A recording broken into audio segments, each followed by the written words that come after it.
Koiki Media náà ti wà ń bí, ẹ jẹ́ kán bá wa dá sí ọ̀rọ̀ tó ń lọ lọ́wọ́lọ́wọ́. Koiki Media, a fẹ́ gbọ́ látọ̀dọ̀ yín o, ẹ bá wa dá sí ọ̀rọ̀ tó wà nílẹ̀ yìí. A kí gbogbo àwọn tó ń gbọ́ wa tó ń wò wá pé àkúṣẹ́ kò ní sú wa, kò dẹ̀ ní rẹ̀ wá. Àmín. A commit crime but ìnáwó ti dé nísìn nítorí pé ìjọba 419 ti sọ pé tá bá fi gba àwọn èèyàn wa sílẹ̀ ó ti di ìnáwó.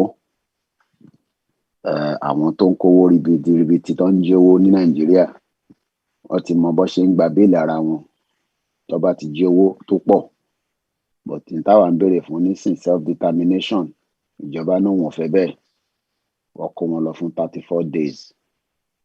After 34 days aláǹfààní àti rí gbogbo wọn, àmọ́ ká lè bá rí wọn délẹ̀ tán ó di pé aláti gbà wọ́n jáde.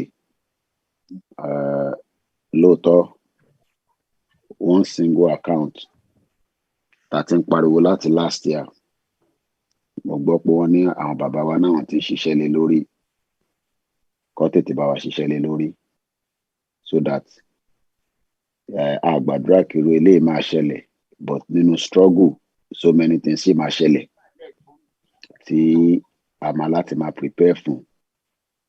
So àwọn tó ń gbọ́ wa ní gbogbo àgbáyé àtàwọn tí wọ́n mọ̀ pé àwọn ní tí wọ́n lè fi kún in tó wà nílẹ̀, bí ọmọ Lúkà ṣe sọ, ìgbésẹ̀ tó lúkálukú máa ṣe ọ̀tọ̀ọ̀tọ̀.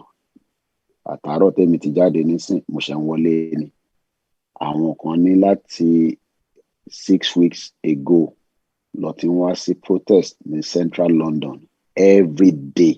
Mo rí ìyá àgbàlagbà kan níbẹ̀ every day lọ wá síbẹ̀, ní táwọn lágbára nìyẹn. So ìtagbédání bí ṣe máa ń sọ kò ń ṣeré o. So àgbàdúrà kí eléyìí kó ṣẹlẹ̀, but ó ti ṣẹlẹ̀. So kí gbogbo ọmọ káàárọ̀ jíire ká tètè gbáradì, ká tẹ̀ jẹ́ kí wọ́n kúrò nínú ibi tí wọ́n wà, kí àlàáfíà lè wá sára wọn nígbà tó bá kúrò níbẹ̀.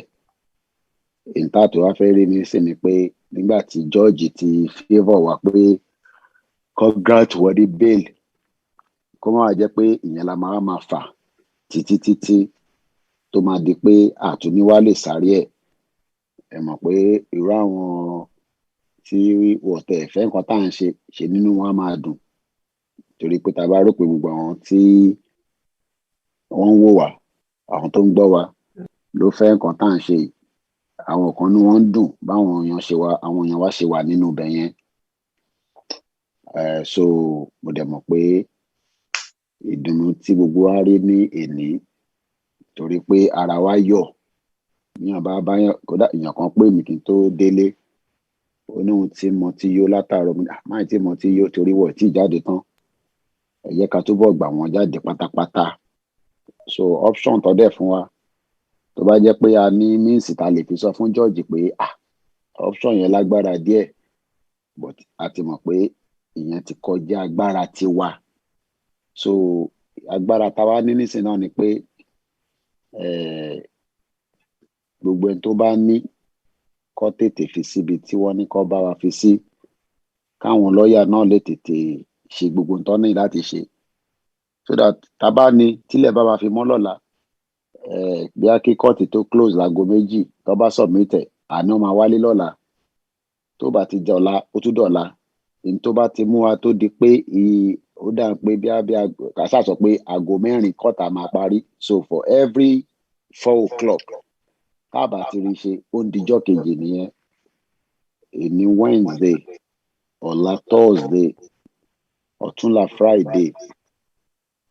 Mo mọ̀ pé ibi tí gbogbo ọmọ káàárọ̀ jíire gbá wà, ó yẹ ká rí wọn gbà jáde ní Friday. Bàbá wa rí wọn gbà jáde, gbogbo eré tá bá fẹ́ sá wọ́n gbọ́dọ̀ ju Monday lọ níbẹ̀, nítorí pé bí ṣe sọ, for every extra day tó bá ń lò níbẹ̀ yẹn, a tún máa di ẹgbẹ́ ọkàn sí wa lára nígbà tá a ti rí wọn, ká má wá rí wọn gbà jáde tán pátápátá. mo dẹ̀ mọ̀ pé ọlọ́run ọba á fún gbogbo wa ṣe. So ẹni tó bá dẹ̀ wà ní London ẹ jọ̀ọ́ ẹ máa darapọ̀ mọ́ protest tó ń lọ nínú London náà, torí pé ìyẹn náà ara iṣẹ́ náà ni. Tó bá ń pé méjì mẹ́ta oníṣẹ́ tó máa ṣe, a lè ní wọ́n gbọ́ wa. Tẹ bá rí gbogbo charges tí wọ́n kà lé Abba Kyari, ẹ rí i pé inú gbogbo átíkù ni FBI ti lọ mú gbogbo dọ́kúmẹ́ǹtì yẹn. So that means pé gbogbo tá à ń ṣe náà ló ní footprint. Tásìkò bá tó, àwọn tó máa lo fídíò wa lọ́wọ́ kọ̀ọ̀kan ní gbogbo ọ̀rọ̀ tá à ń ṣe, gbogbo ilé tá à ń sọ, wọ́n máa wá lò ó láti lè fi sọ pé lótìítọ́ Yorùbá fi dá dúró. Màá dúró bẹ́ẹ̀ yẹn. Ẹ ṣé gan ni o. ẹ ṣé mo dúpẹ́.